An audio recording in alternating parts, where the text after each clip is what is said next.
चले माशाल्लाह भाई ने तिलावत हमारे लेक्चर नंबर बताने से पहले ही कर दिया and I welcome you all to the lecture number 1 of PRC 1 fundamentals of accounting. March 26 का बैच और डेप्रिसिएशन का आज हमारा है लेक्चर नंबर 1।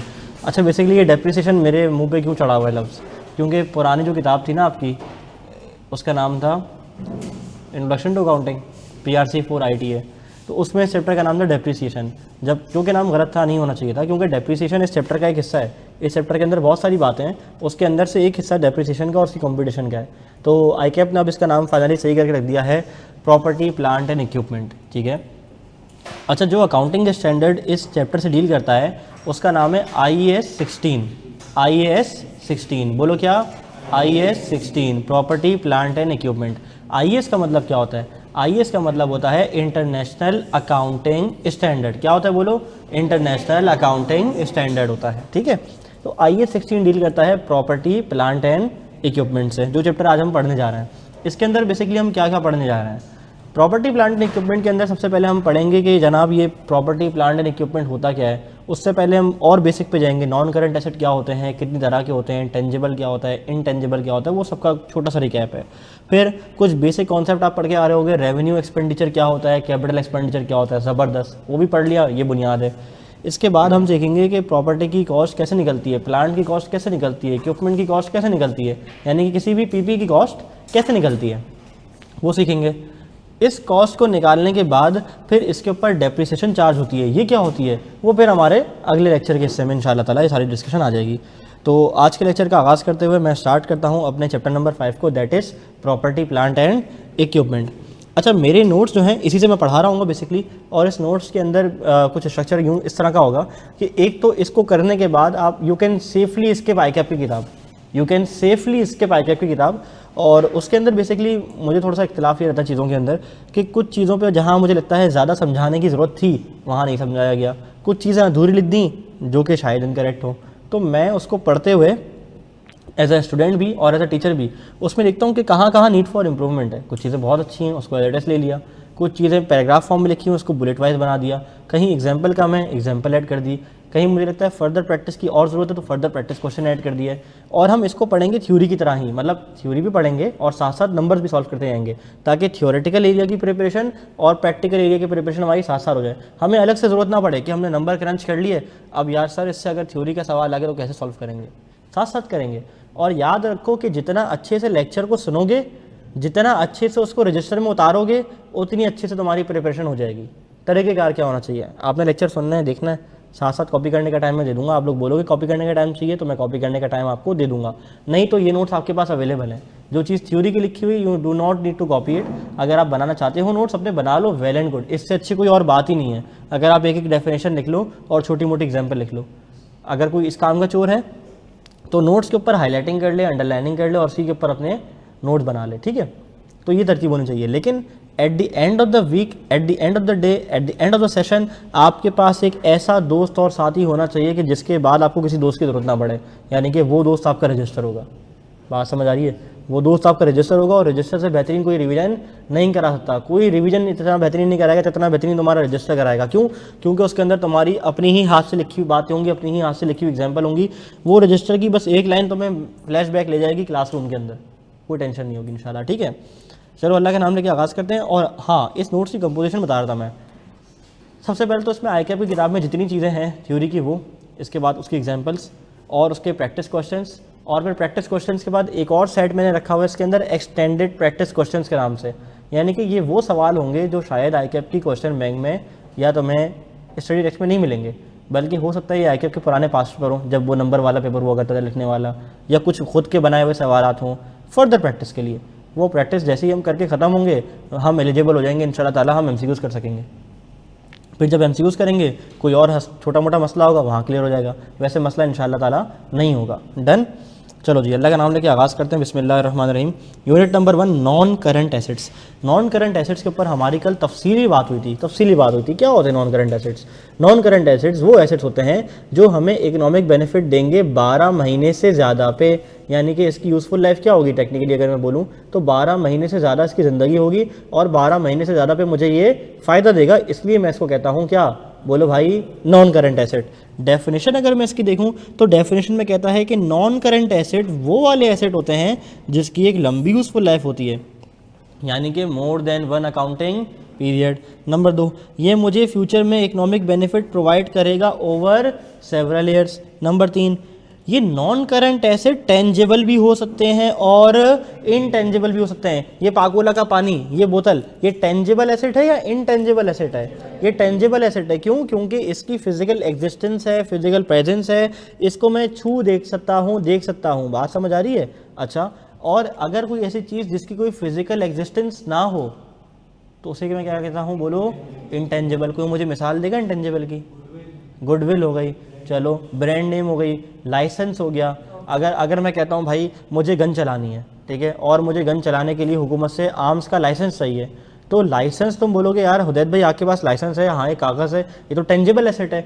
मैं कहूँगा इस टेंजिबल की कोई वैल्यू नहीं है। अगर वो इजाज़तनामा मुझे ना मिला होता तो वो इजाज़तनामे की वैल्यू है, और वो इजाज़तनामा एक मेरे पास एक छोटे से डॉक्यूमेंट फॉर्म के अंदर मौजूद है जिसे मैं कहता हूँ क्या? लाइसेंस, और इंटेंजिबल कहता हूँ उसको मैं। डन। अच्छा,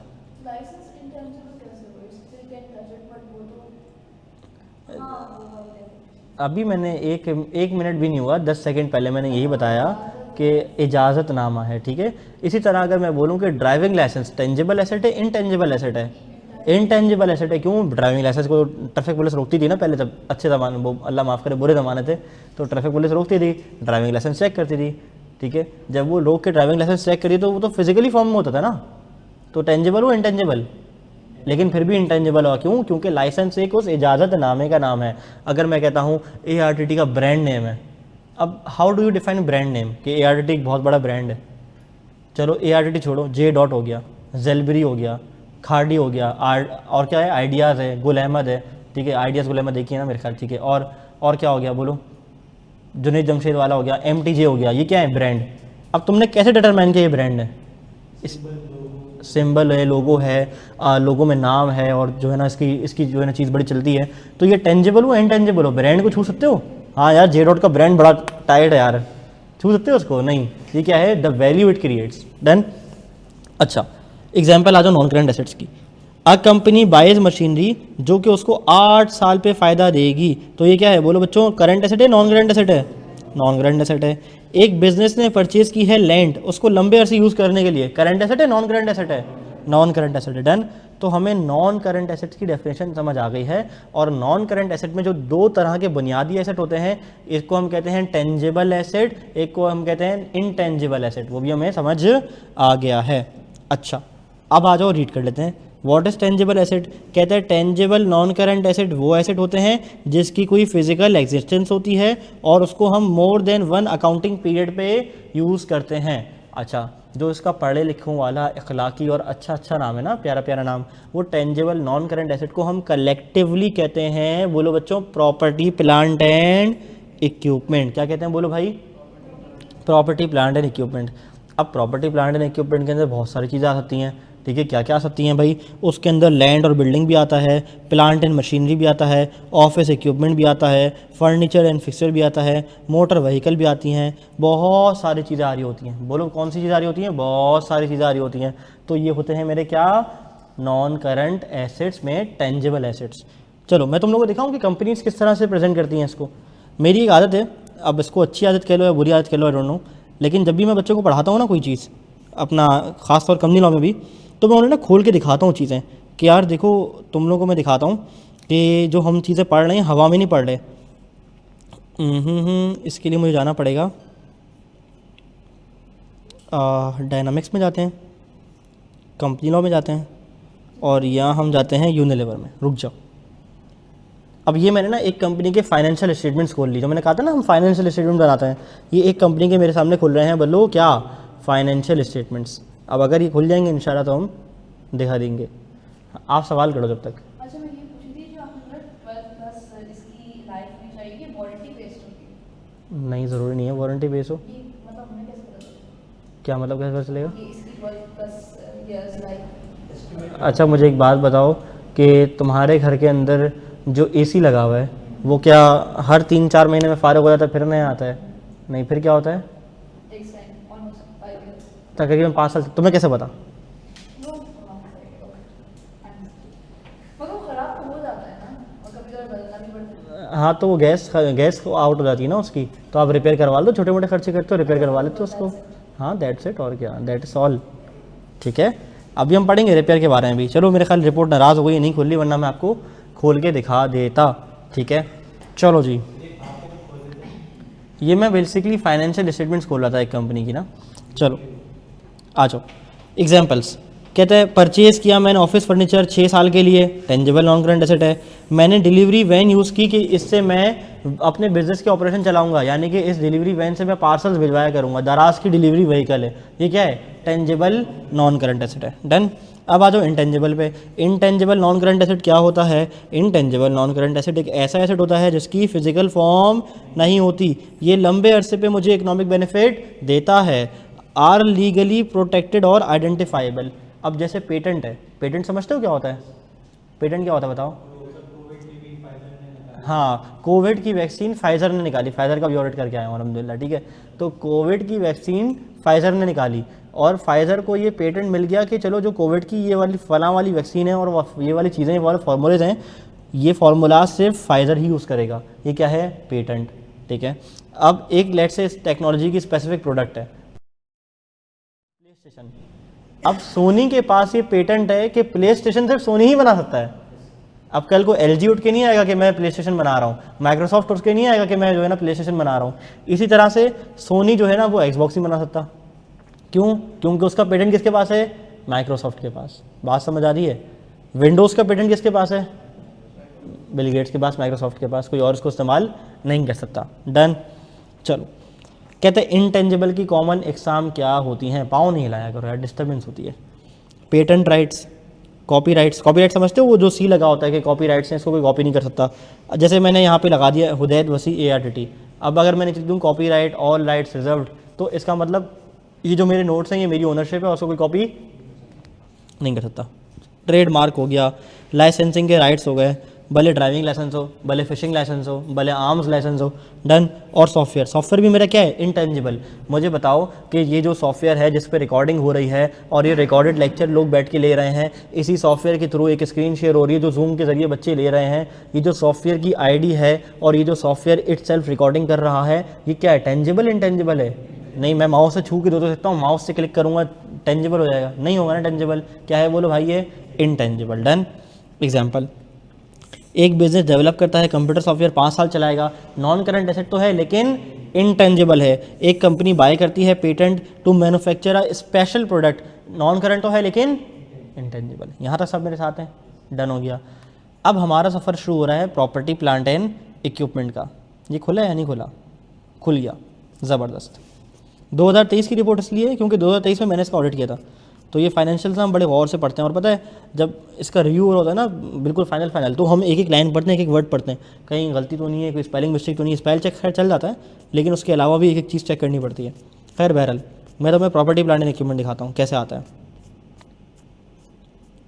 तुम्हारे काम की चीज़ ना अभी सिर्फ चंद आती हैं। देखो, स्टेटमेंट ऑफ फाइनेंशियल पोजीशन आ रही है, ये आ गए मेरे पास एसेट्स। एसेट्स में क्या आ रहा है? सबसे पहले बोलो non current asset. Non current asset में सबसे पहले क्या आ रहा है? Property plant and equipment. और नीचे थर्ड वाला क्या आ रहा है? Intangible asset. यही दो हमने अभी तक पढ़े, क्योंकि बेसिक अकाउंटिंग है, अभी तो नन्हे मुन्ने हमने कदम रखे हैं अकाउंटिंग के अंदर, तो बाकी दो चीज़ें भी आपके काम की नहीं है। ये पाकिस्तान की है, पाकिस्तान यूनिलीवर, ये हमारी टावर वाली, यही वाली है। ठीक है, अच्छा, प्रॉपर्टी प्लांट एंड इक्विपमेंट के लिए बोलता है, देखो नोट नंबर 6 है। नोट नंबर 6 में क्या होगा? इसका ब्रेकअप होगा। जैसे अखबार में नहीं होता कि मज़ीद तफसीलात के लिए सफ़ा नंबर 26 पे चले जाइए, तो फिर वो उल्टा पुल्टा के सही करके सफ़ा नंबर 26 पे जाते हो, तो वो कह रहे हैं नोट नंबर 6 में जाओ, बाकी बातें वहाँ बताऊँगा। मैंने कहा ठीक है, अभी चला जाता हूँ। तो नोट नंबर 6 में मैं गया तो देखो प्रॉपर्टी प्लांट एंड इक्विपमेंट का ब्रेकअप आ रहा है कि प्रॉपर्टी प्लांट एंड इक्विपमेंट में क्या क्या शामिल है। अब इनके नॉन करंट एसेट में क्या क्या आ रहा है? लैंड भी आ रही है, बिल्डिंग भी आ रही है, प्लांट एंड मशीनरी भी आ रही है, फर्नीचर फिटिंग भी आ रहा है, मोटर व्हीकल भी आ रहा है। क्या बात है, ये सारी एग्जाम्पल हमने पढ़ी हैं अभी। आ जाओ, बाकी आपने ऐसे मुंह छुपा लेना है, नहीं देखना है इसको, अभी काम की नहीं है। डन। चलो, अब आ जाओ प्रॉपर्टी प्लांट एंड इक्विपमेंट पे। ये प्रॉपर्टी प्लांट एंड इक्विपमेंट क्या होता है? What is property plant and equipment? Property plant and equipment क्या है? कहता है प्रॉपर्टी प्लांट एंड इक्विपमेंट एक ऐसे टेंजिबल एसेट को कहते हैं which is expected to be used for more than one accounting period. यानी कि जो नॉन करंट एसेट है वही वाली डेफिनेशन है। हाँ, इसका कलेक्टिव नाम पीपी होता है एंड नथिंग एल्स। और वो कहता है प्रॉपर्टी प्लांट एंड इक्विपमेंट को मैं अपने पास क्यों रखता हूँ? प्रोडक्शन के लिए, सप्लाई ऑफ गुड्स के लिए। हो सकता है मैं माल बना रहा हूँ और बना के बेच रहा हूँ। जैसे अगर मैं यूँ कहूँ कि park Suzuki motor company limited का जो प्लांट है जिससे गाड़ियाँ बन रही हैं वो क्या है? पीपीई है। इससे प्रोडक्शन हो रही है, सप्लाई हो रही है। टोयोटा का प्लांट है, किया का प्लांट है, चंगान का प्लांट है, ये क्या है? पीपीई है, क्योंकि इससे प्रोडक्शन हो रही है और चीज़ें बिक रही हैं। और मिसाल दो मुझे प्लांट की, कपड़े की थाने बन रही हैं, वो डाइज कहते हैं ना, वो डाइज हो रही हैं, वो कपड़े बन रहे हैं, कपड़े की थाने बन के निकल रही हैं उस मशीन से। तो वो क्या हो रहा है? वो प्रोडक्शन जो हो रही है वो किससे हो रही है?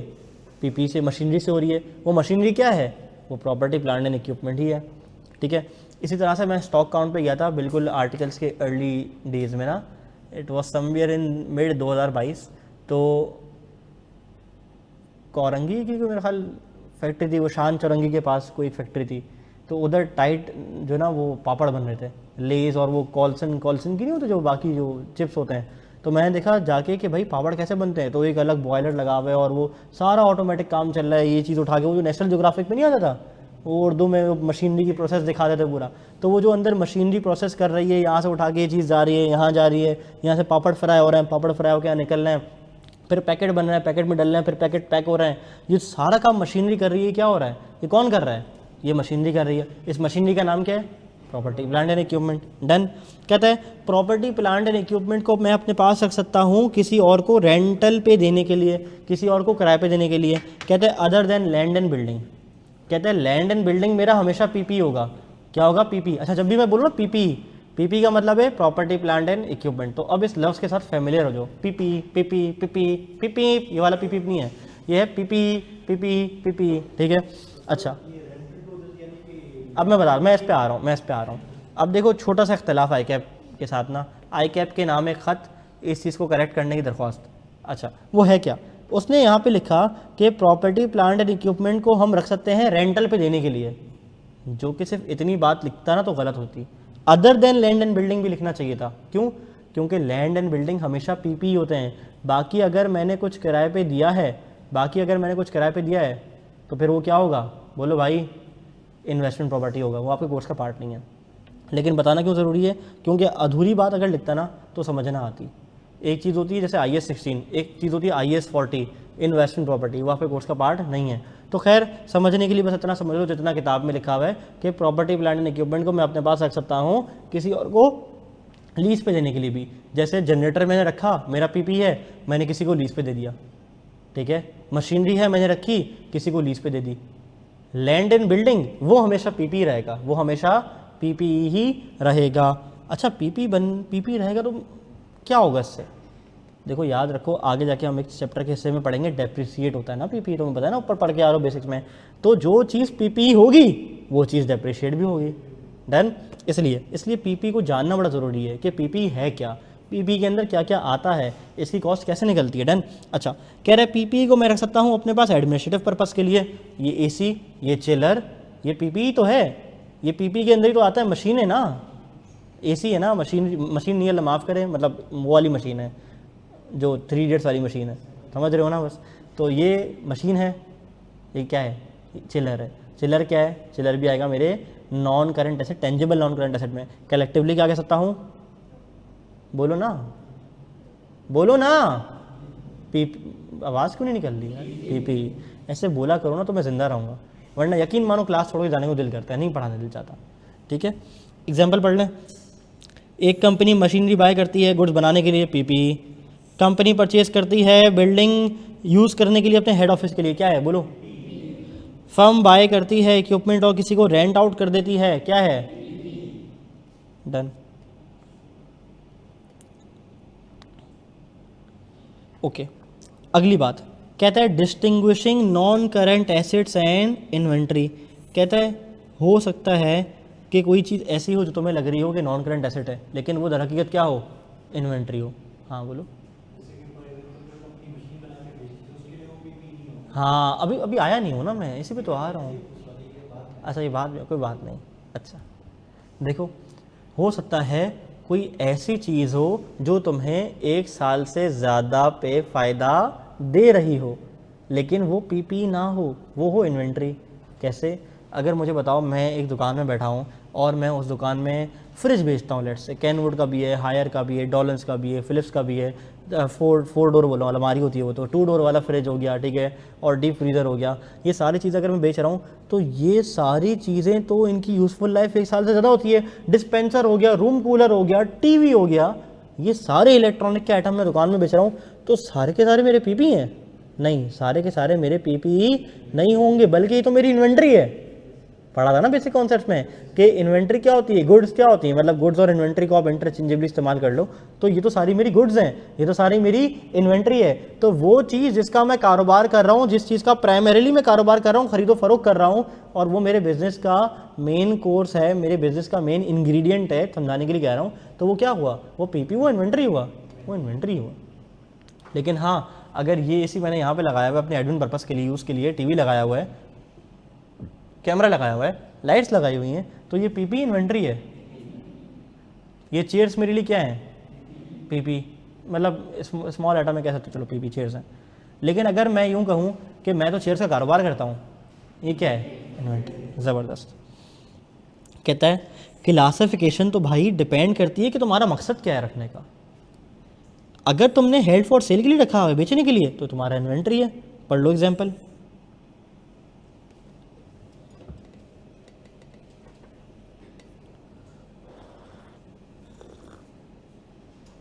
पढ़ ली? अगर तुमने एक आइटम रखा हुआ है बिजनेस में इस्तेमाल करने के लिए, जैसे प्रोडक्शन के लिए, रेंट, एडमिन के काम के लिए, 1 साल से ज़्यादा के लिए, तो वो क्या है बोलो? नॉन करेंट एसेट है। पढ़ लो। डन। रियल एस्टेट का बिजनेस, यानी कि स्टेट एजेंसी वाला बिजनेस, कहता है house build for selling. State agency नहीं, वो तो बेसिकली कमीशन वाले होते हैं। लेकिन अगर मैं कोई डेवलपर हूँ, बिल्डर्स एंड डेवलपर्स कह लो, अगर वो कोई घर बनाता है बेचने के लिए, तो वो पीपी इन्वेंट्री है? इन्वेंट्री है। और जिस ऑफिस में वो बैठ के बुकिंग लेता है, वो नहीं खातून बैठी होती है, सर अक्सर औकात कॉल आती है, सर मैं फ़लाँ बिल्डर्स एंड डेवलपर से बात कर रही हूँ, कराची के दूसरे कोने में हमने जो है ना वो एक ज़मीन आबाद की है, और वहाँ पे जो है ना वो एक दुकान बन रही है, दुकान की वैल्यू पिछले 6 महीने में 20% से बढ़ गई है। खुद ख़रीद लो भाई, आप खुद क्यों नहीं ख़रीद ली? मैंने बोला देखें मैं बहुत गरीब हूँ, मेरे पास पैसे नहीं है। कहती सर हम आपको इंस्टॉलमेंट प्लान ऑफ़र करेंगे। बोला मैं इतना गरीब हूँ कि मैं इंस्टॉलमेंट भी अफोर्ड नहीं कर सकता। सर चलें कोई और हो तो आप रिकमेंड कीजिएगा, हम आपको कमीशन पे कर देंगे। बोला अच्छा ये वाली बात है ना, ठीक है। तो आपने अक्सर बात देखा होगा वो मीम्स वगैरह में ना, कि वो आपको दिखाता है ना जो कोट वोट पहन के आता है कि भाई ये वाली आबादी है, यहाँ पे होगी एक बड़ी सी मस्जिद, यहाँ होगा एक रोड, यहाँ आ रहा होगा टोल प्लाजा से बिल्कुल नज़दीक। वो जो एड बोलते हैं टोल प्लाजा से बिल्कुल नज़दीक, भरोसा रखो बिल्कुल नज़दीक है, ठीक है। वो 10-15 किलोमीटर आगे होगा, यहाँ होगी आबादी। आपने तो कहा था यहाँ आबादी बन जाएगी। हाँ सर वो 2 घर बन गए, बाकी बस आबादी अभी आना शुरू हो गई है, बन जाएगी अभी। बात समझ आ रही है? तो अगर ये वाला काम है और इस वाले काम के लिए मैं दफ्तर में बंदे बिठाए हैं, तो ये जो इक्विपमेंट यूज़ हो रहा है सारा कुछ, ये इन्वेंट्री पीपी है? पीपी है। अच्छा, और वो जो जिस बिल्डिंग में वो बैठ के काम हो रहा है सारा, वो इन्वेंट्री पीपी है? लेकिन मेरा काम तो घर बना के बेचना है, तो इन्वेंट्री नहीं हुआ? अपनी है ना, ज़ाती पर्पज़ के लिए है ना। ज़बरदस्त। अच्छा, फिर कह रहा है कुछ होते हैं टुच्चे मुच्चे आइटम, कुछ होते हैं टुच्चे मुच्चे आइटम। टुच्चे मुच्चे आइटम हमेशा क्या होते हैं बोलो? इममटेरियल होते हैं। ऐसे मैं कहता हूँ इममटेरियल। टुच्चे मुच्चे आइटम की मिसाल दिखाऊँ? अब मैं दराज खोलूँगा, टुच्चे मुच्चे आइटम ने निकलना शुरू कर दूँगा। ये है कैलकुलेटर, टुच्चे मुच्चे।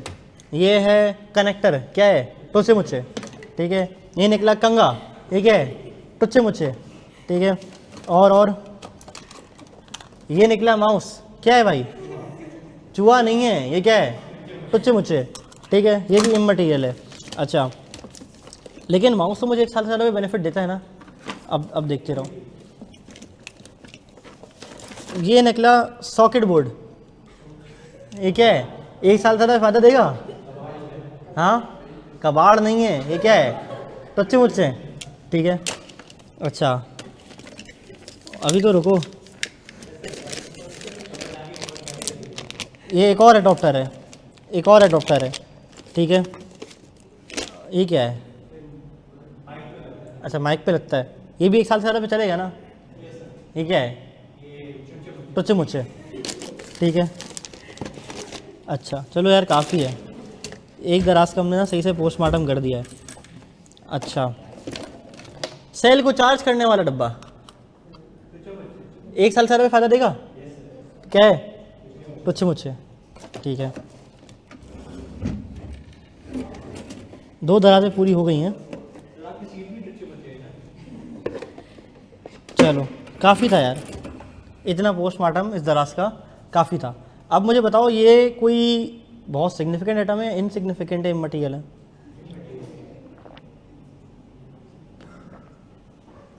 इमटेरियल है। तो अगर तुम इसको बोलो कि ये मेरा पीपी है तो कैसा लगेगा? बेवकूफ़ लगेगा, बुरा लगेगा, क्योंकि दे तो ये मुझसे 1 साल पे ज़्यादा फ़ायदा रहे हैं, तो आना तो पीपी में चाहिए लेकिन नहीं आएगा। क्यों? क्या है बोलो भाई? इमटेरियल। शाबाश, शुक्र है टुच्चे मुच्चे नहीं बोला।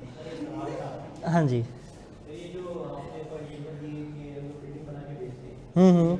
इन्वेंट्री है। हाँ, वो कॉस्ट का पार्ट है, इन्वेंट्री की कॉस्ट का पार्ट बन जाएगा। अभी हम डेप्रिसिएशन खत्म करेंगे ना, इंशाल्लाह बहुत सारी चीज़ें क्लियर हो जाएंगी, टेंशन नहीं लो। इन्वेंट्री मुझसे ही पढ़ना है, टेंशन नहीं है, वहाँ यहाँ नहीं तो वहाँ जवाब मिल जाएगा, लेकिन मिलेगा।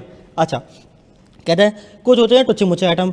Immaterial item are generally not treated as non current assets even if they technically meet the criteria. Even though ये जो सारे टुच्चे मुच्चे आइटम थे ये मुझे 1 साल से ज़्यादा फ़ायदा दे रहे हैं, लेकिन ये मेरा पीपी नहीं है। अगर इंसान के बच्चों की तरह आप इस कप को इस्तेमाल करो तो ये आपको 1 साल से ऊपर फ़ायदा देगा? हाँ, घर के अंदर बर्तन पता नहीं कितने सालों पर आने दे ही रहे ना कब से फ़ायदा, लेकिन क्या वो पीपी कहलाएंगे? वो पीपी नहीं कहलाएंगे, इमटेरियल आइटम है। Example, staplers and calculator due to minor item. हमने तो इतनी सारी निकाल ली, पूरी दराज खोल के निकाल दी, ठीक है। कहता है ये दराज के अंदर दराज या दुकान। चलो अब आ जाओ, अब तुम लोगों ने मुझे बताना है, मैंने तुम्हें नहीं बताना, ठीक है। मुझे बताना है क्या क्या है क्या क्या नहीं है। सबसे पहले पढ़ते हैं, वो कहते हैं कंप्लीट कर दो इस टेबल को और बता दो कि क्या ये पीपी है या नहीं है, और अगर पीपी है तो क्यों है, नहीं है तो क्यों नहीं है। चलो मुझे बताओ, small tool and spare parts टुच्चे मुच्चे हैं, पीपी नहीं है। स्टैंड बाय जनरेटर 7 साल इस्तेमाल करूंगा। ऑफिस बिल्डिंग, ट्रेडमार्क, पीपी है। क्या है? टुच्चे मुच्चे ट्रेडमार्क। ट्रेडमार्क इंटेंजिबल है। Office printer, office printer usually जो है ना, मैं यूँ कहूँगा यूजुअली जो है ना वो छोटे मोटे आइटम में ही आता है। जैसे मैं प्रिंटर लेकर आया सर के रूम में जो रखा है वो M507 HP लेजरजेट, तो मैं दिखाता हूँ। M507 प्रिंटर, ठीक है। अब ये वाला जो प्रिंटर है ना जो हमारे पास रखा है अंदर, तुम्हें क्या लगता है पीपी बनना चाहिए? कितने का था? सेकंड हैंड लेकर आया था, 35,000 का मिल गया था। 45 या 50 के रेट मिलना शुरू हुए थे, लेकिन एंड में मुझे मिल गया था ये तकरीबन कोई 35,000 में। It was a good price. तो क्या ये पीपी बनना चाहिए? नहीं बनना चाहिए ना। हाँ, अगर वो बहुत बड़ा प्रिंटर होगा और वो ऐसा प्रिंटर होगा कि जैसे मेरा काम ही स्टेशनरी का है जी, यानी कि जिससे हम वेंडर से अपनी बुक प्रिंट करवाते हैं, उसका काम क्या, उसके पास बहुत सारे स्कूल्स उसके क्लाइंट है, बहुत सारे कॉलेजेस हैं, बहुत सारे कोचिंग सेंटर्स हैं, उनकी किताबें बनाना, सर्टिफिकेट बनाना, उसका दिन रात का काम ही यही है। तो प्रिंटर उसके लिए क्या होगा? पीपी होगा, ठीक है। डिपेंड करता है यूजेज पे। इसको हम यूँ कह सकते हैं ऐसे, ठीक है। Plot of land held for resale, inventory, पक्का। Factory including building and machinery, PP. Bus for pick and drop off staff member, generator given to another entity on rent, क्या बताया था? क्या बताया था? पीपी है, इन्वेस्टमेंट प्रॉपर्टी है। मैंने कहा था सिवाय लैंड और बिल्डिंग के। ये क्या है? लैंड और बिल्डिंग है? नहीं तो फिर क्या है? पीपी। ज़बरदस्त, देख लो हमने सही किया है। No, yes, yes, no. अच्छा, यस अनलेस इमटेरियल, तो यस में दोबारा आ गया। No, yes, yes, yes, yes, yes, yes, done हो गया। चलो ज़बरदस्त। किसी को कोई सवाल, किसी का कोई मसला, किसी का कोई परेशानी, किसी को कोई प्रॉब्लम, किसी को पंचायत? बढ़ जाऊँ मैं आगे? पक्की बात है आप सबको समझ आ रहा है, आप सब मेरे साथ हैं? चलो, unit number 2, cost of PPE. अच्छा, अब हम निकालने जा रहे हैं क्या, कॉस्ट ऑफ पीपीई। मेजरमेंट इसकी होती है कॉस्ट पे, यानी कि जब मैं पीपीई को अपने घर लेकर आता हूँ ना प्यार से, तो मैं उसको इनिशियली उसी कॉस्ट पे रिकॉर्ड करता हूँ। किस पे रिकॉर्ड करता हूँ? कॉस्ट पे। इसे मैं कहता हूँ इनिशियल रिकॉग्निशन। इसे मैं क्या कहता हूँ? Initial recognition. अगर वो तुमसे पूछ ले कि ये पीपीई किस पे रिकॉग्नाइज होता है, इनिशियली रिकॉग्नाइज किस पे होता है, तो तुम बोलोगे भाई कॉस्ट पे रिकॉग्नाइज होता है, कॉस्ट पे मेरी किताबों का हिस्सा बनता है। किस पे बनता है बोलो भाई? कॉस्ट पे बनता है। कहता है प्रॉपर्टी प्लांट एंड इक्विपमेंट को मेजर किया जाता है उसकी कॉस्ट पे। किसी पंजाबी से पूछो तो वो क्या किया जाता है, बोलेगा मैयर किया जाता है। ठीक है, हाँ, वो मेजर को बोलते हैं मैयर। ठीक है, पीपी को मैयर किया जाता है उसकी कॉस्ट पे। To measure the P P correctly it is important to distinguish between. कहता है अगर तुम्हें सही वाली कॉस्ट निकालनी है पीपी की, तो तुम्हें दो बातों में तमीज़ होनी चाहिए। बोलो कितनी बातों में तमीज़ होनी चाहिए? दो बातों में, कि रेवेन्यू एक्सपेंडिचर क्या होता है और कैपिटल एक्सपेंडिचर क्या होता है। मुझे बताओ, कैपिटल एक्सपेंडिचर तो एक ऐसा एक्सपेंडिचर होता है जो वन ऑफ इवेंट होता है, कभी कभार होता है और बड़ा खर्चा होता है। वन ऑफ होता है यानी कि कभी कभार होता है और बड़ा खर्चा होता है, एक सारी चपत पड़ जाती है। और रेवेन्यू एक्सपेंडिचर तो डे टू डे एक्सपेंडिचर होता है। डे टू डे मतलब ये नहीं होता कि रोज़ कर रहा हूँ, नहीं, जो रूटीन नेचर का होता है, जैसे कि बिजली, पानी, गैस का बिल, इस तरह की चीज़ें होती हैं, ये क्या होती हैं? रेवेन्यू एक्सपेंडिचर होती हैं। बात समझ आ रही है?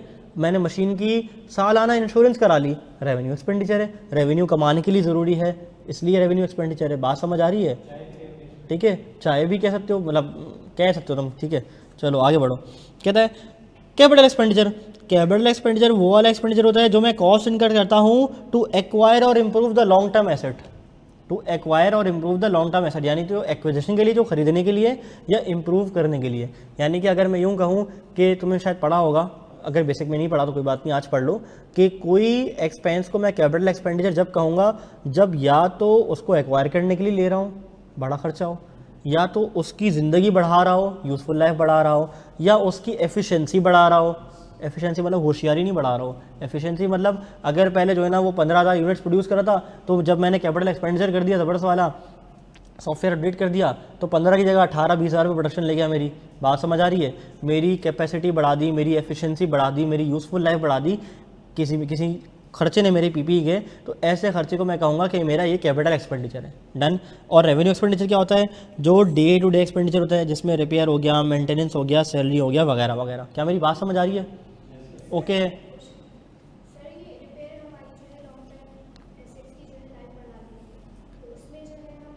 देखो, एक चीज़ होती है कि छोटा मोटा खर्चा, रिपेयर एक्सपेंस होता है छोटा मोटा खर्चा। कोई नट वट गिर गया, कोई चीज़ लूज हो गई, कोई हल्का सा पार्ट निकल गया, डैमेज हो गया, उसको दोबारा सही करके लगा दिया। तो ये छोटे मोटे खर्चे से ना टेक्निकली मेरी लाइफ नहीं बढ़ती, कोई बहुत बड़ा चेंज ही नहीं आ जाता, ये इमटेरियल चेंज होता है। इसलिए मैं इसको रेवेन्यू एक्सपेंडिचर कहता हूँ, रिपेयर एक्सपेंस के नाम पे इसको एक्सपेंस आउट कर देता हूँ। एक्सपेंस आउट का मतलब प्रॉफिट एंड लॉस अकाउंट में दिखा देता हूँ। डन। कोई अगर मेरे मुंह से ऐसी बात निकले जो तुम्हें समझ नहीं आया ना, कैच नहीं कर पाओ, फ़ौरन बता देना यार ये रिपीट कर दें, ये क्या बात कर दी आपने। तो इसलिए मैं कोशिश करता हूँ, क्योंकि बेसिक अकाउंटिंग चल रही है, बेसिक ही अकाउंटिंग है ना, तो अपने अल्फाजों को मोहतात रख के बहुत सिंप्लीफाइड लैंग्वेज में बात करूँ। डन। अच्छा, component of cost of PP. Component of cost of PP से पहले हम एक चीज़ की और कॉस्ट की बात करते हैं, तो फिर हमें पीपी की कॉस्ट अच्छे से समझ आएगी। ठीक है, अभी रमज़ान के बाद बकरीद का सीज़न शुरू हो जाएगा और कुछ लोग जानवर खुद लेकर आएंगे। ठीक है, मंडी जाके, सोराबकोट में मंडी लगती है। कुछ लोग ऐसा होगा कि सोराबकोट नहीं जाएंगे, भावलपुर चले जाएंगे, या और जो है ना वो आगे मंडी चले जाएंगे, कोई मल्ली मंडी से जानवर ले आएगा। और मोहल्ले में भी चल रहा होता है, हाँ भाई कितने का लिया, हाँ भाई कितने का पड़ गया, ये ना तुम्हें आवाज़ें आ रही होती हैं। और ख़ास तौर पे वो बंदा जो दूर दराज मंडी से ला रहा होता है, हम इससे पूछते हैं कितने का पड़ गया। और ख़ास तौर पे ये लफ्ज़ हम उसके लिए भी इस्तेमाल करते हैं जिसने जानवर पलवाया होता है। ठीक है, हम क्या कहते हैं, अभी कितने का पड़ गया, पड़ गया का लफ्ज़ इस्तेमाल क्यों करते हैं?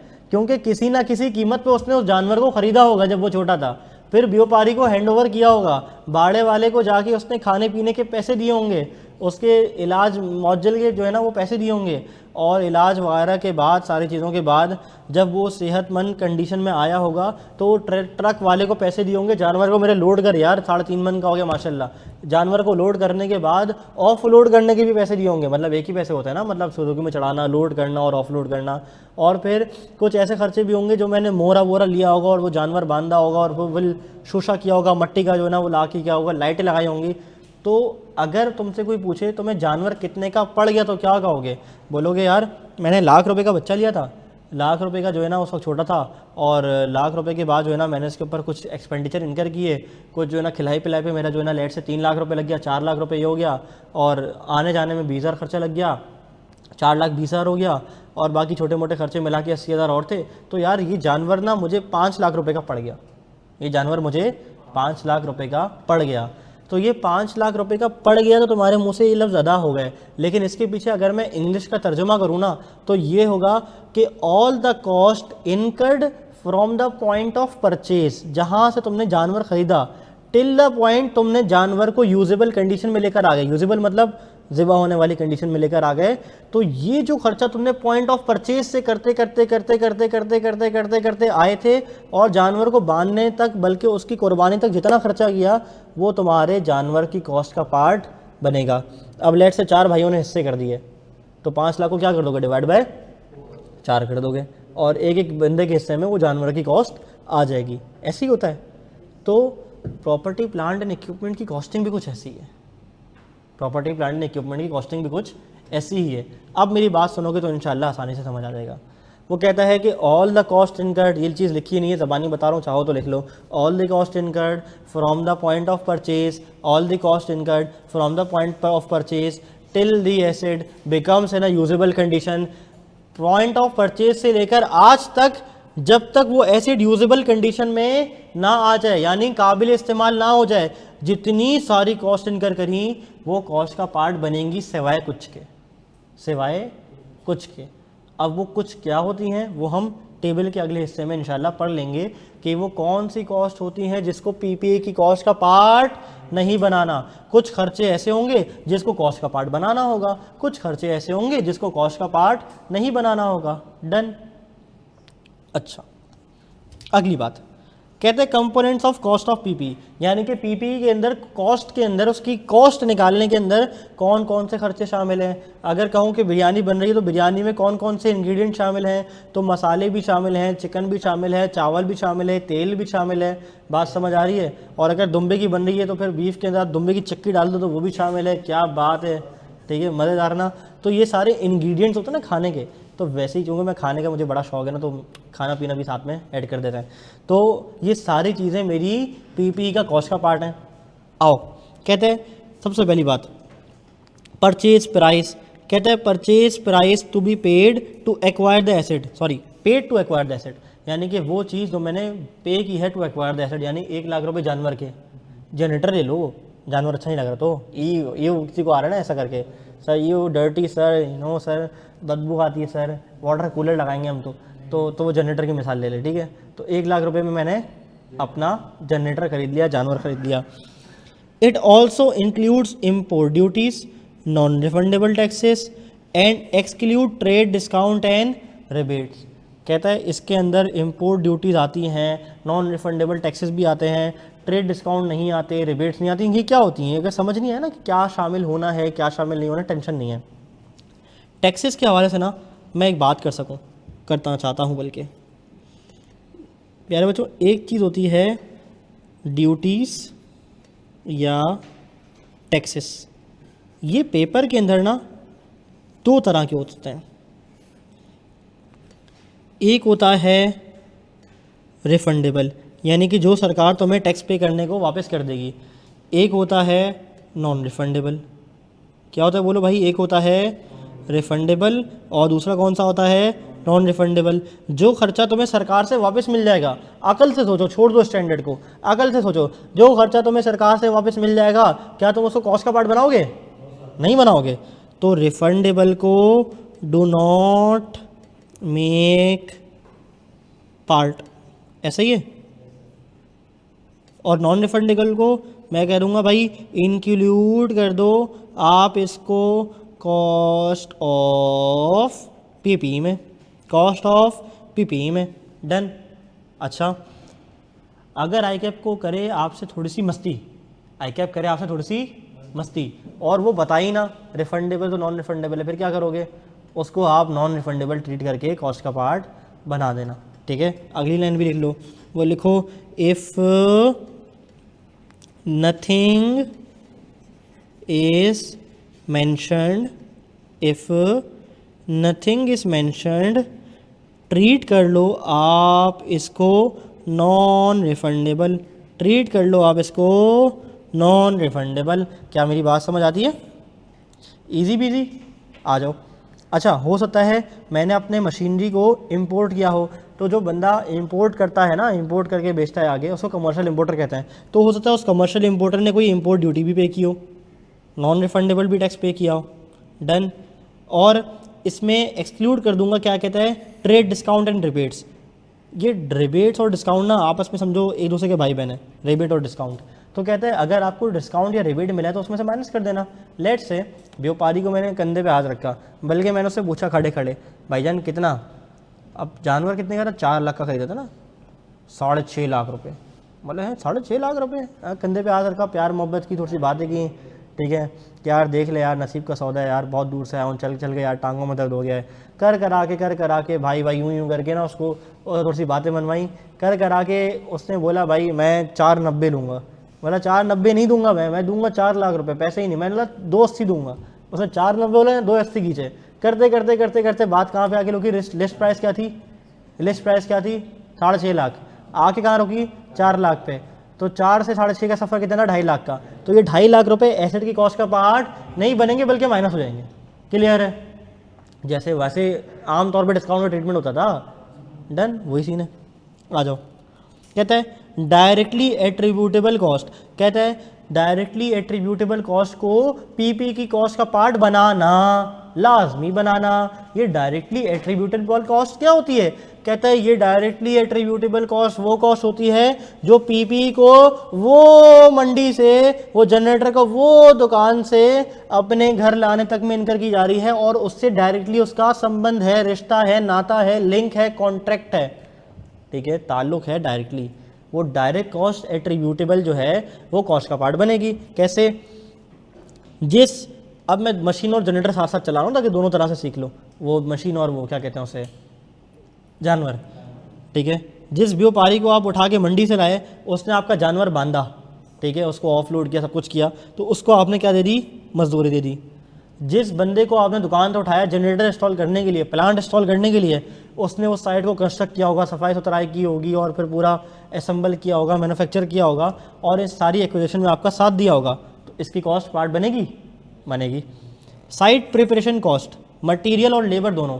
जानवर आ रहा है भाई, पहले तो झाड़ू वाड़ू लगी सारी, कचरे वाले को पैसे दिए, उसके बाद क्या हुआ भाई, मट्टी आई, मट्टी वाले को पैसे दिए, और लाइटें वाइटें लगी, ठीक है, बाइक एडवाइस, सारा जो खर्चा करते हैं पैसे वैसे लगे, वो मैंने मजदूर को, अपने जो चौकीदार था या जो मेरा वर्कमैन था उसको मैंने पे कर दिया। तो ये भी कॉस्ट का पार्ट है ना, ज़रूरी है ना, बिल्कुल ज़रूरी है।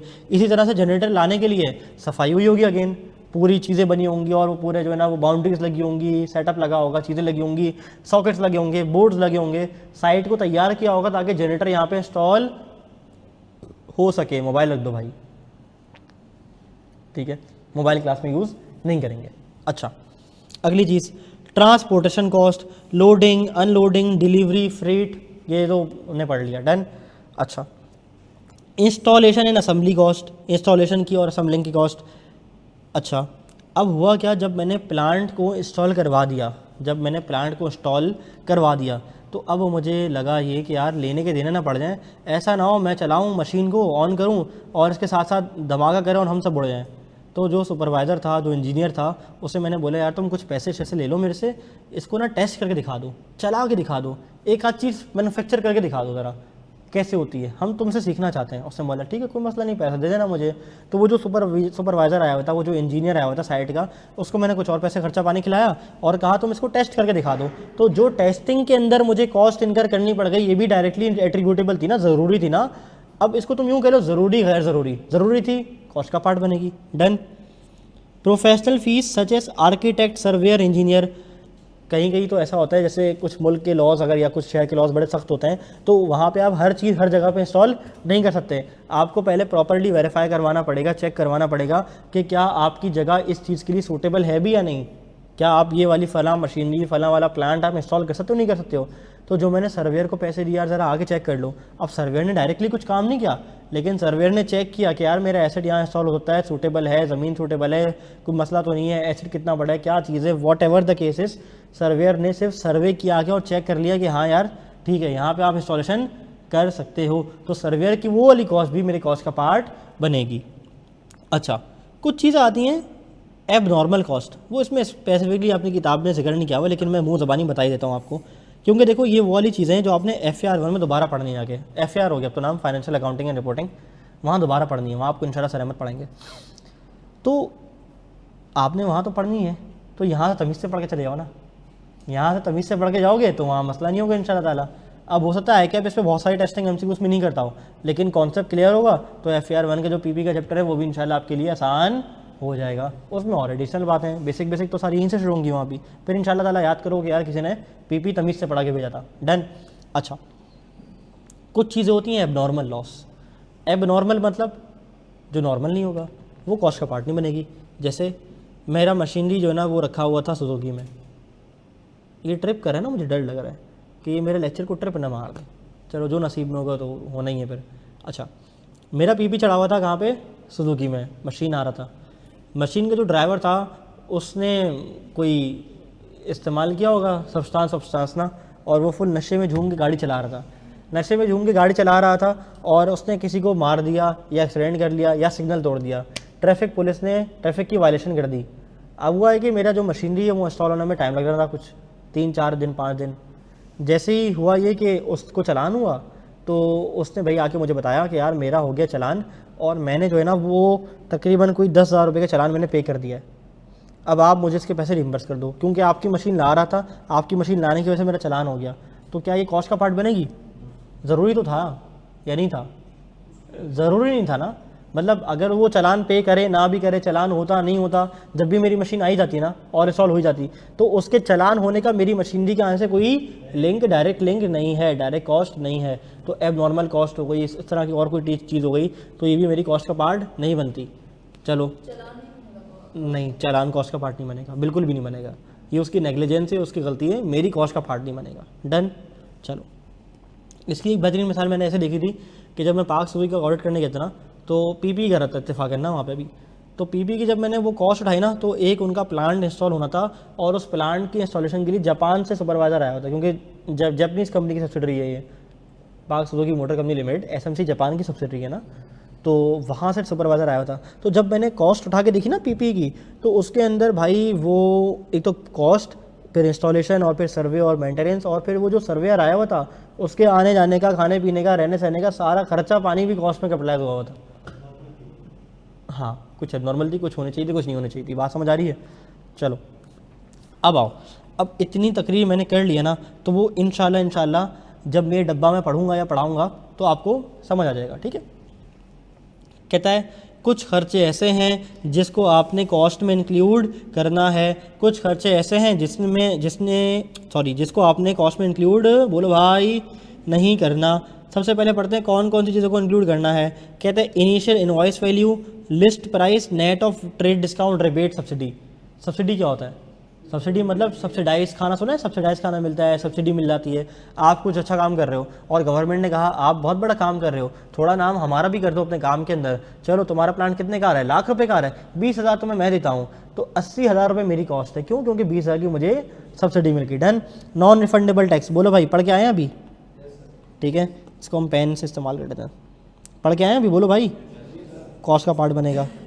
नॉन रिफंडेबल जहाँ भी आ गया, इंपोर्ट ड्यूटी आ गया, एक्साइज ड्यूटी आ गया, कस्टम ड्यूटी आ गया, फेडरल एक्साइज ड्यूटी आ गया, कोई और रिफंडेबल नॉन रिफंडेबल ड्यूटी आ गई, कॉस्ट का पार्ट बन जाएगा। Installation, assembling, transportation cost, insurance in transit, ये भी कॉस्ट का पार्ट बनती है। क्यों?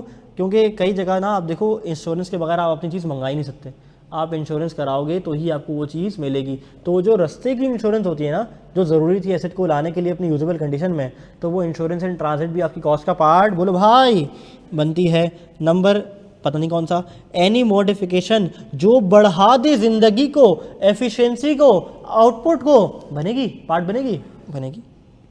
कोई और भी कॉस्ट जो कि डायरेक्टली एट्रीब्यूटेबल हो, डायरेक्टली एट्रीब्यूटेबल, हाँ हाँ तो आती है, bring the asset to the location condition necessary for use, जो मैंने लाइन बताई थी, all the cost incurred from the point of purchase till the asset becomes in a usable condition shall form the part of cost of asset. Done. Testing cost, ये सारी cost अल्हम्दुलिल्लाह हम पढ़ के आ रहे हैं। अब क्या क्या इंक्लूड नहीं होता, कहते हैं जो कुछ भी रिफंडेबल है, जो कुछ भी तुम्हारे पास वापस आ जाना है, कुछ भी इंक्लूड नहीं करो। और वो कॉस्ट जो डायरेक्टली एट्रीब्यूटेबल ना हो, जो डायरेक्टली एट्रीब्यूटेबल थी वो पार्ट बनी थी, जो डायरेक्टली एट्रीब्यूटेबल नहीं है वो पार्ट नहीं बनी। वारंटी कॉस्ट, इंश्योरेंस कॉस्ट, देखो ये जो वारंटी कॉस्ट होती है, इंश्योरेंस कॉस्ट होती है, ये फॉर द टाइम बीइंग की कॉस्ट होती है, यानी फॉर द ईयर की कॉस्ट हो गई, कोई वारंटी क्लेम आ गया वो मैंने पे कर दिया, या कोई इंश्योरेंस कॉस्ट हो गई जो सालाना एनुअल रिन्यू होती है इंश्योरेंस, वो मेरी रेवेन्यू एक्सपेंडिचर है, वो मेरा कैपिटल एक्सपेंडिचर नहीं है, क्योंकि ये एसेट को चलाने के लिए, एसेट को यूजफुल कंडीशन में लाने के लिए ज़रूरी नहीं होती। बस ये रूल याद रख लो, इंशाल्लाह ताला कॉस्ट कभी भी गलत नहीं करोगे। Operational losses before the asset become usable, operational losses भाई चालान हो गया, एक और मसला हो गया, मेरा जो वो है इंजीनियर या टेक्नीशियन वो लगा रहा था मेरे प्लांट को, मैन्युफैक्चर कर रहा था, असम्बल कर रहा था, उससे कोई पार्ट गिरा, गिर के डैमेज हो गया और वो पार्ट मुझे नया लाना पड़ गया। तो ये जो ऑपरेशनल लॉसेस है, या जो मेरी साइट के अंदर खर्चा आ गया, साइट डैमेज हो गई, उस साइट को रिपेयर करना पड़ गया, जब एसेट तो यूजेबल कंडीशन में आया ही नहीं अब तक, तो ये जो ऑपरेशनल लॉसेस हो गए एसेट की हालत अच्छी होने से पहले पहले, क्या वो कॉस्ट का पार्ट बनेंगे? नहीं बनेंगे, नहीं बनेंगे ना बेटा। अच्छा अगली चीज़, general overheads, administrative expenses. General overheads मतलब क्या होते हैं? बोलो भाई, ओवरहेड्स पढ़ के आओ ना बचपन में, क्या होते हैं ओवरहेड्स? सर ने नहीं पढ़ाया, लेकिन वैसे बचपन में तो पढ़ा होगा ना ओवरहेड्स क्या होते हैं। एक होता है मटेरियल, एक होता है लेबर, एक होता है ओवरहेड जिसमें बिजली, पानी, गैस का खर्चा और जो बाकी सारी दीगर चीज़ें होती हैं, इसे मैं कहता हूँ ओवरहेड्स, ठीक है। एडमिनिस्ट्रेटिव एक्सपेंसेस, चलो इसकी और मिसाल अच्छी देता हूँ। मैं जिस फैक्ट्री में, प्लांट में, जिस फैक्ट्री के अंदर मैं अपना ये प्लांट इंस्टॉल करने जा रहा हूँ, उसके गेट पे एक सुपरवाइज़र बैठता है, उस सुपरवाइज़र को मैं सैलरी देता हूँ 20,000, क्या मैं कॉस्ट का पार्ट बनाऊँगा? बोलो ना, तेज बोलो, आवाज़ नहीं आ रही। नहीं बनाओगे? कितने लोग लगते हैं बनानी चाहिए? अरे बताओ ना यार, कितने लोग लगते हैं बनानी चाहिए? क्या? हाँ, सवाल वापस पूछूं? मैंने कहा जिस फैक्ट्री के अंदर मैं प्लांट इंस्टॉल कर रहा हूँ, उसके गेट पे एक सुपरवाइजर बैठता है, चौकीदार बैठता है, उस चौकीदार को मैं 20,000 रुपये तनख्वाह देता हूँ, क्या कॉस्ट का पार्ट बनाऊंगा? क्योंकि भाई वो मशीन की वो कर रहा है, देखभाली कर रहा है, उसकी वजह से नहीं कर रहा, वो तो वैसे ही फैक्ट्री का चौकीदार है। डन। चलो, income from sale of testing unit, इसको आप ना इसके साथ मिला के पढ़ो। वो मैच द कॉलम कहते थे ना बचपन में, इसको ऐसे मिला के पढ़ो। देखो, एक होगी टेस्टिंग कॉस्ट, जो मैंने कहा था ना यार टेस्ट तो कर दो, कुछ ज़रा यूनिट्स बना के दिखा दो। जब उन यूनिट्स को बेचूंगा तो इनकम भी तो आएगी, तो वो जो टेस्टिंग कॉस्ट है उस इनकम से क्या कर दूंगा? नेट कर दूंगा। डन। टेस्टिंग कॉस्ट पे खर्चा आया मेरा 3,000, इनकम जनरेट हो गई 4,000, तो कॉस्ट कितनी आई? नेट नहीं आई, नेट इनकम आई, कितनी आई? 1,000 रुपये, तो 1,000 रुपये को लेस कर दूंगा। इनकम आएगी तो कॉस्ट में से लेस कर दूंगा, एक्सपेंस होगा तो कॉस्ट में ऐड कर दूंगा। कोई हवाई बात तो नहीं कर रहा ना? पक्का पक्का बोलो मुँह से। स्टाफ को ट्रेन किया, अब मेरे स्टाफ थे बड़े नल्ले, मैंने कहा यार इनको अगर मशीनरी हाथ में दूंगा ना, ये तो बेड़ा गर्क कर देंगे, ये तो तबाही मचा देंगे, तबाही फेर देंगे, इनको ट्रेनिंग देना ज़रूरी है। तो मैंने एक बंदे को बुलाया ट्रेनर को, और उसने इनको मशीन चलाना सिखाई, इसके बारे में पूरी ट्रेनिंग दी। तो वो ट्रेनिंग कॉस्ट का पार्ट बनाऊँ? नहीं, क्यों नहीं बनाऊँ? हाँ जी, क्यों नहीं करूँ? क्योंकि वो एसेट को यूजेबल कंडीशन में लाने के लिए ज़रूरी नहीं था। जवाब ये होना चाहिए कि भाई एसेट तो यूजेबल कंडीशन में आ चुका ना, ट्रेनिंग करवाओ नहीं करवाओ, क्या फ़र्क पैदा है? Done. Maintenance cost, journal overheads, जितनी भी कॉस्ट है बाकी मैं ऑनवर्ड्स करूँगा, वो भी कोई कॉस्ट का पार्ट नहीं बनेंगी। डन। चलो, मुझे इस सवाल की एग्जाम्पल नंबर 2 सॉल्व करके देते हो? जल्दी करो।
सबका यही आ रहा है पक्का?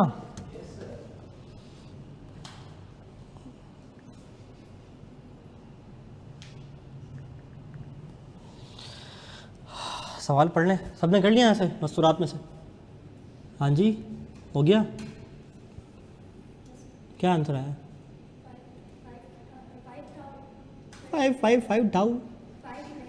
5 लेक, 5 क्या कहते हैं लेक को उर्दू में? 5 दरिया। 503 होगा, चलो पढ़ते हैं। An entity purchase some heavy machinery, the invoice for the machinery showed the following. Cost थी 46,000, आएगी? कॉस्ट का पार्ट आएगी? बनेगी। 900 रुपये कॉस्ट ऑफ डिलीवरी, बनेगी? कॉस्ट ऑफ 12 महीने वारंटी, बनेगी? नहीं। कितना आता है ये? कितना बनता है? 46,900। आगे क्या लिखा हुआ है? कुछ लिखा हुआ है आगे? In addition the entity incurred 3.4 million in making modification to its factory. यार मॉडिफिकेशन वगैरह तो रेवेन्यू एक्सपेंडिचर होता है। आगे क्या लिखा हुआ है? So that heavy machinery could be installed. ओहो, इंस्टॉलेशन के लिए ज़रूरी है, इंस्टॉलेशन के लिए ज़रूरी है। What should be the cost of the machinery? तो इसमें क्या ऐड कर दूंगा? 3400 रुपये, रुपीज़ इन 1000 के अंदर अगर सॉल्व करूँगा कितना आ रहा है?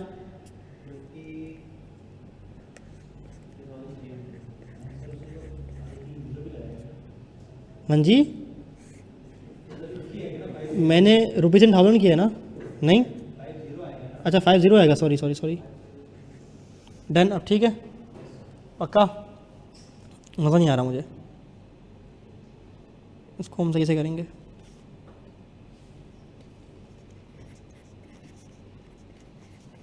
अब ठीक है, चंगा पलासी। चलो अब चीते हो गए हो कॉस्ट के अंदर, ऐसा है? चीते हो गए हो? एक सवाल करोगे फिर? चलो अब तू देख,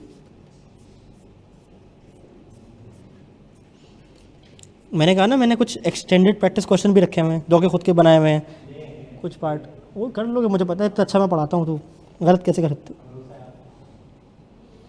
चलो यार निकाल दो कॉस्ट।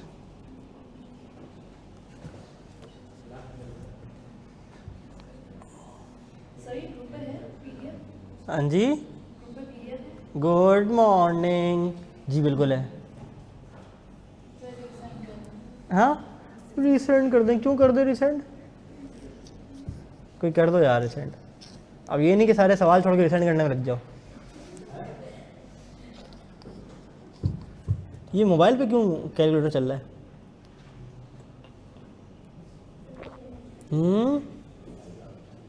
ये इसने सुनते ही फ़ौरन से अपना कैलकुलेटर ढूंढना शुरू कर दिया।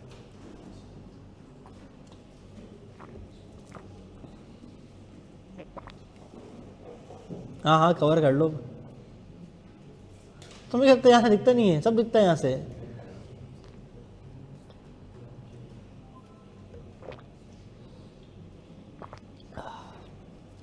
जल्दी बताओ यार।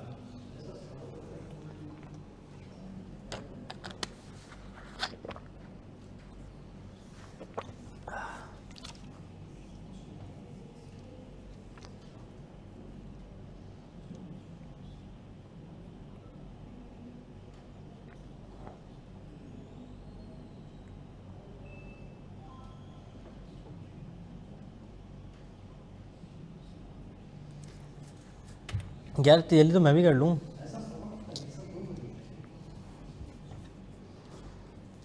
चलो कर लो।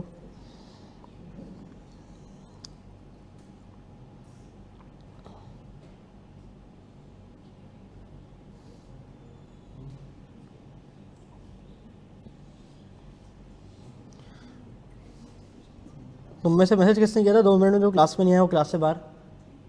आपने? वजिया कुलसुम कौन है? वो तुम हो। और दूसरा किसने किया था जैसे नाम नहीं लिखा हुआ अपना? ठीक है, तुम लोगों को मैंने बोला अपना नाम के साथ ना मुझे ग्रुप पे भेज दो चीज़ें, नाम और बैच नंबर, ताकि मैं सेव कर लूँ नंबर तुम लोगों के। चलो यार इतनी लंबी नहीं होनी चाहिए थी ना। हो गया या मैं करवाऊँ? हो गया? कितने लोगों का हो गया? हो गया? आंसर रजिस्टर पे लिखा हुआ चाहिए, वरना मैं आके देखना शुरू कर दूंगा अभी। एक और बात अपने बारे में बताना भूल गई, ये मैं सोचना कि मैं यहाँ बैठता हूँ नीचे नहीं आता, मैं लेक्चर के दरमियान नीचे आता हूँ और एक रजिस्टर जाके देखता हूँ क्या चल रहा है, तो मुझे डॉज करने की कोशिश करना भी नहीं। हाँ तो रजिस्टर के अंदर लिखो आंसर फाइनल क्या बना। यार इतना इजी सवाल है, क्या कर रहे हो?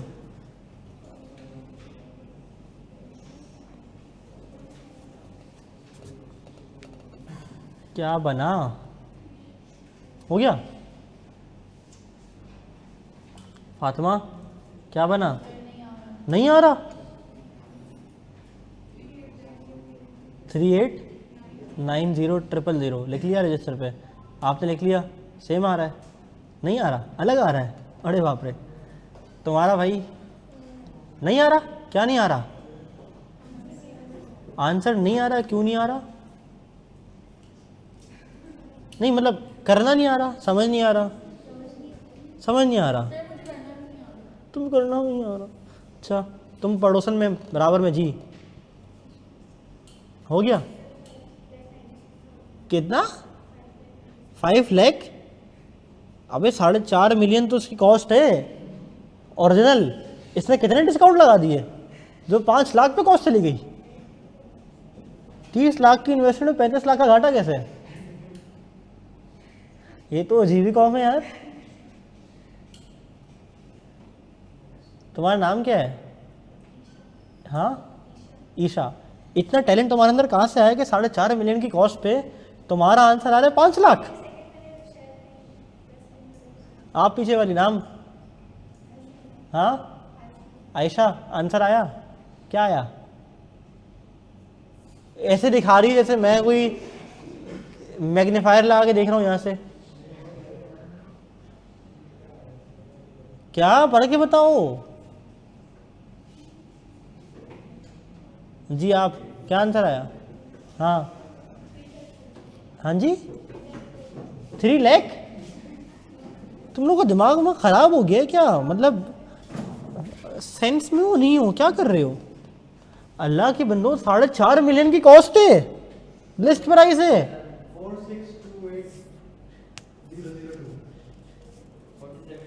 47 लाख। ये देखो चलो आ रहा है करीब करीब ना कुछ।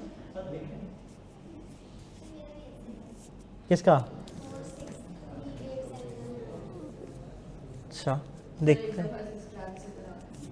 स्क्रैच से कराऊंगा, रेग मार से कराऊंगा, टेंशन नहीं लो, कराऊंगा स्क्रैच से। बस यार चलो ख़त्म करो, करें सवाल सॉल्व।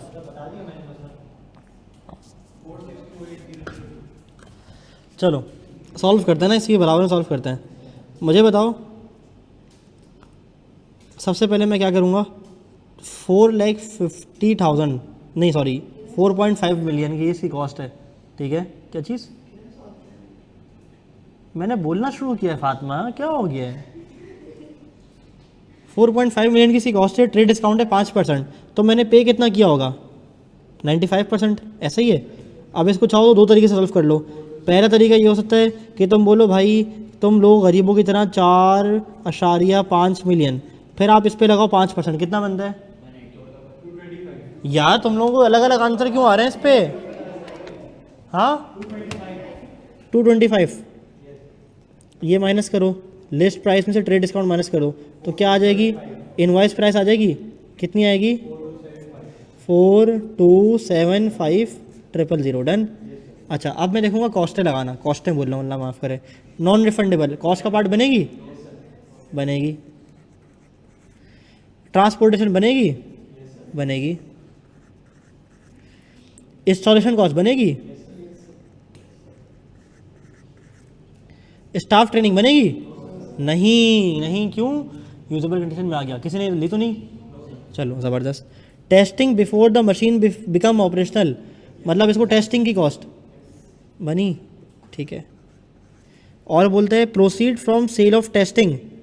अब इसका दो तरीके हैं, या तो ऐसे और ऐसे लिख दो, ठीक है, या नेट कर दो, क्या सही लग रहा है, चलो अलग अलग लिख लो, कोई मसला नहीं है। या क्या कर सकते थे, 64 माइनस 18 करके ऐड कर सकते थे, ठीक है। अच्छा ये माइनस कर दिया, सॉरी ये ऐड कर दिया और ये लेस कर दिया। एनुअल मेंटेनेंस कॉस्ट किस किस ने ली है, नहीं ली, तो आंसर क्यों अलग अलग आ रहे थे। एडमिन एक्सपेंसेस लिए किसी ने, तो जब तुम लोगों ने सारे सवाल के जवाब सही दिए हैं तो टोटलिंग में क्या मसला किया है।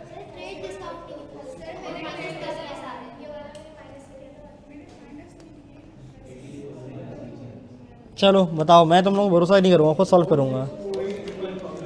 4275 plus 180 plus 72 plus 55 plus 64 minus 18,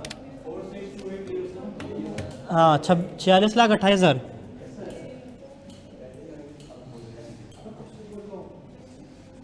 done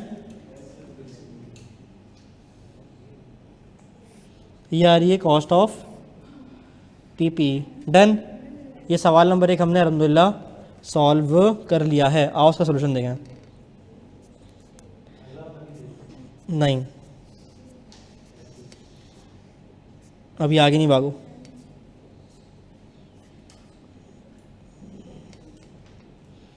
कितना मन रहा है देखो। सबसे पहले हमने क्या किया, लिस्ट प्राइस को एडजस्ट कर दिया और नेट प्राइस निकाल ली। लिस्ट प्राइस में से ट्रेड डिस्काउंट माइनस कर दिया, तो ये जो प्राइस आती है ना बच्चों, इसे मैं कहता हूँ इनवॉइस प्राइस, ठीक है। और इसके ऊपर कैपिटलाइजेबल कॉस्ट ऐड कर दी, यानी कि वो कॉस्ट जो कैपिटलाइज होनी चाहिए हैं। सही है, डन। अच्छा फिर मेरे पास आ गई क्या, इनिशियल कॉस्ट। कैपिटलाइज कितनी होगी बोलो, 4628,000। डन, चलो ज़बरदस्त। इसको हम एक काम करते हैं, इस वाले पेज को ओ नो मैन,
डन।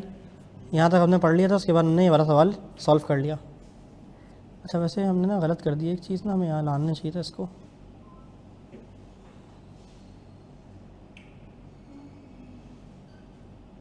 इसको मैं वापस ले जाता हूँ।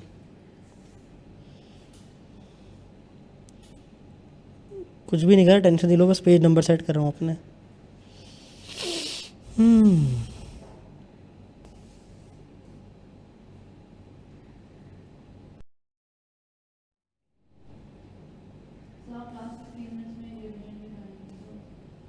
क्या चीज़, क्यों नहीं वजह, कोई मतलब कोई कोई कोई दावत वावत है, कोई क्या है, ऐसी थोड़ी मतलब। चलो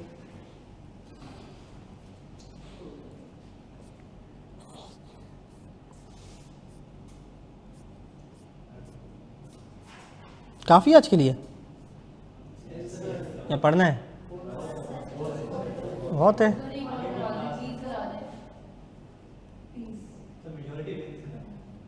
रिवीजन करना है, चलो ठीक है। क्लास के शुरू में हमने कुछ ऐसी बातें की, नॉन करेंट एसेट्स क्या होते हैं इसके बारे में बात की।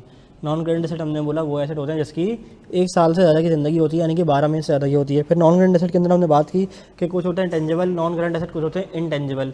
टेंजिबल वो होते हैं जिसकी फिजिकल प्रेजेंस होती है, फिजिकल एक्जिस्टेंस होती है। इनटेंजिबल वो होते हैं जिसकी फिजिकल प्रेजेंस नहीं होती। टेंजिबल के अंदर हमने मिसाल दी लैंड, बिल्डिंग, मशीनरी, बला बला, ठीक है। और इंटेंजिबल के अंदर हमने licence, patent, good mark, trademark, brand name वगैरह वगैरह। फिर हमने पीपी की बात की, हमने बोला जो टेंजिबल नॉन करंट एसेट होते हैं, इसका अच्छा वाला अखलाकी नाम जो है ना वो किताबों के अंदर है प्रॉपर्टी, प्लांट एंड इक्विपमेंट, जिसके ऊपर IAS 16 international accounting standard number 16 apply हो रहा होता है। इसकी हमने मिसालें देखी। फिर हमने बोला भाई कुछ चीज़ होती है इन्वेंट्री, कुछ चीज़ होती है पीपी, यानी कि अगर यही जनरेटर्स जो मैं बेच रहा हूँ इसका मेरा खरीदो फरोख का काम है तो फिर ये मेरी इन्वेंट्री, मेरी पीपी नहीं है। वही जनरेटर अगर मैं अपनी बिल्डिंग में इस्तेमाल कर रहा हूँ अपने ऑफिस यूज़ के लिए, एडमिन पर्पज़ के लिए, तो फिर मेरा क्या है, बोलो भाई पीपी। भाईजान क्लास चल रही है, ठीक है खान बाबा, चलो। अच्छा, फिर हमने बात की measurement of cost of PP की। हमने बोला सारी कॉस्ट जो कि पॉइंट ऑफ परचेज से लेकर यूजेबल कंडीशन में आने तक हम इनकर करते हैं वो कॉस्ट का पार्ट बनती हैं, ठीक है। डायरेक्टली एट्रीब्यूटेबल कॉस्ट भी कॉस्ट का पार्ट बनती है। और कुछ कॉस्ट ऐसी होती है जो हम इंक्लूड करते हैं, कुछ कॉस्ट ऐसी होती है जो हम इंक्लूड नहीं करते। और उसके बाद हमने एक सवाल सॉल्व कर लिया। डन है, काफ़ी था। अच्छा, आज की क्लास को हम यहीं तक रखते हैं, इसको रिवाइज़ करके आना अच्छे से। कल की इंशाल्लाह क्लास में हम फिर अपनी डिस्कशन को आगे बढ़ाते हुए डेप्रिसिएशन के कॉन्सेप्ट को स्टार्ट करेंगे। With this ending the class. और कल से कोशिश करूँगा कि 2:15 तक क्लास रखूँ, क्योंकि रियलिस्टिकली मैं जब भी स्टार्ट कर पाता हूँ नमाज और लंच से फ्री होकर, ठीक है। चलिए, अपना बहुत सारा ख्याल रखिएगा, दवाइयाँ हिला के लेते रहिएगा। इंशाल्लाह अगली क्लास में मुलाकात होती है। अस्सलामु अलैकुम वरहमतुल्लाहि वबरकातुहू।